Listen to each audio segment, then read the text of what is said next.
Welcome back, ladies and gentlemen, to another episode review and breakdown for Stargirl Season 2. Today we're talking Summer School Chapter 5, which was a great episode because it really had a nice variety of everything that's going on here. You know, we had a bunch of Eclipso, we had the whole Injustice Unlimited thing, with specifically Cameron really getting a chance to shine here in this episode and get a chance to step in the spotlight, which is something I'm really happy about because that's a big thing I was excited for in the season, was to get to see more of Cameron and hopefully his downfall into becoming Icicle Jr. and all that stuff. So I'm really excited for that. Really enjoyed Cameron in this episode. We also got a little bit with the shade, and of course we progressed everybody's individual stories as well. So guys, great episode. Really enjoyed it, but let's go ahead and talk about all the big moments in this episode. Before I do that, of course, spoiler warning if you've not yet seen Stargirl Season 2, Episode 5. So we start off the episode with a flashback to 10 years ago where we have a young Cindy Berman. She is in her bedroom. It's nighttime. It's like, all right, she's supposed to be sleeping, but she's not because she is having nightmares. And we get a nice little conversation between her and her mother, of course, her birth mother, and she's having nightmares specifically about her father, because of course her father in the first season was Dragon King and he was like this crazy lizard guy, so real messed up dude, and she was afraid like, oh, he's gonna try and change me and all this stuff.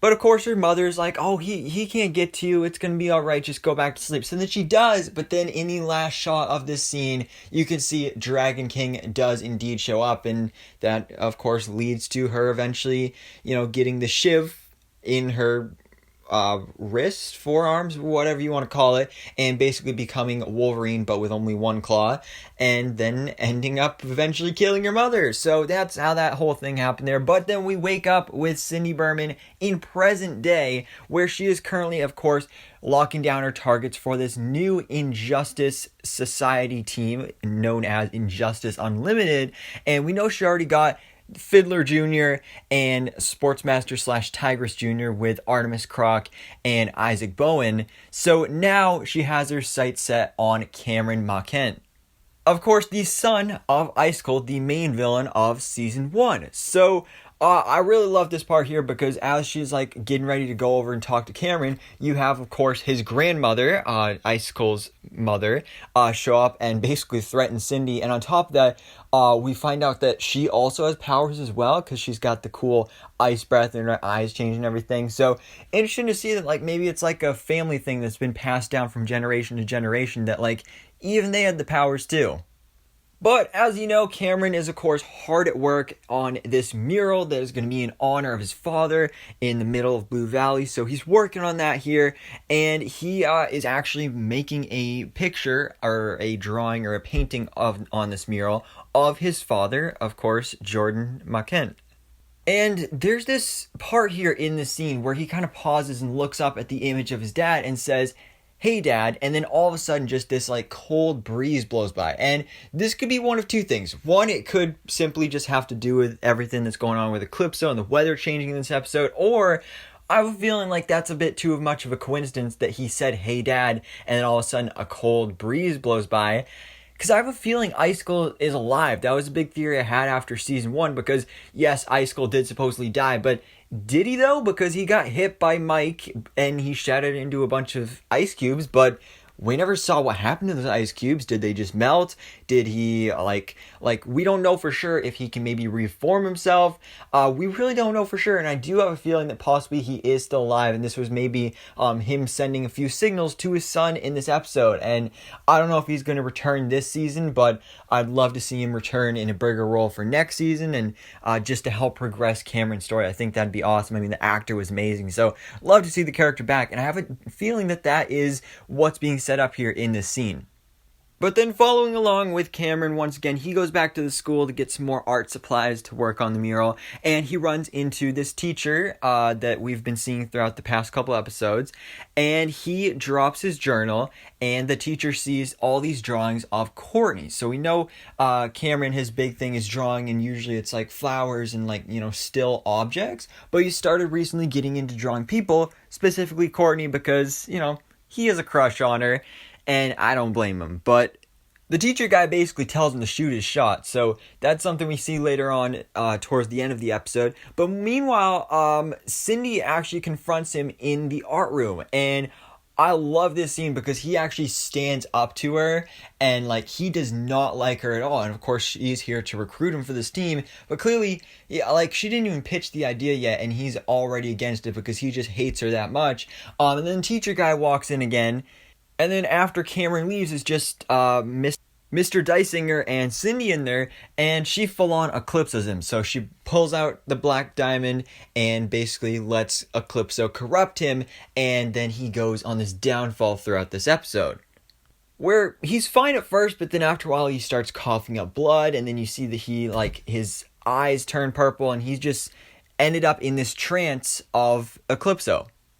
And just starts painting away, working on his masterpiece, and then we see how that resolves later on in the episode. But let's catch back up with Cameron once again, because he does indeed shoot his shot and shows Courtney the drawings of her, and like that is just like such a cool moment. Like, if I was a girl and like, that's kind of a weird thing to say, but you know what I mean. Like that would be a really cool thing. I mean, creepy in a way, a little stalkerish, but also at the same time, that's kind of sweet. So they actually go back to his place, they talk for a little bit, and they have a moment. They are about to kiss, but of course, something has to ruin it, and Courtney's phone starts blowing up because she's getting notifications from Yolanda for some cool JSA stuff. But oh, come on, like they were about to kiss, they were having the moment, and yeah, it just had to get messed up. But hopefully we see them get together because I honestly do really like them as a couple, and I hope we get to see more of that in this season.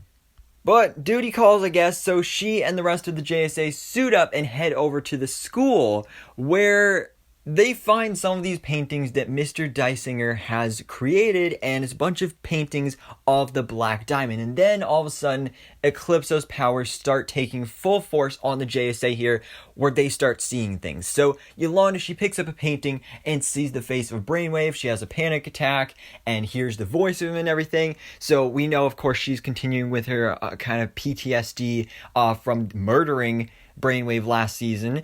And then we also have Rick now seeing Solomon Grundy in one of the paintings. Beth sees her parents, and like the painting is splitting apart because they're getting divorced. So they're all just falling for this stuff and just going through a whole bunch of things here.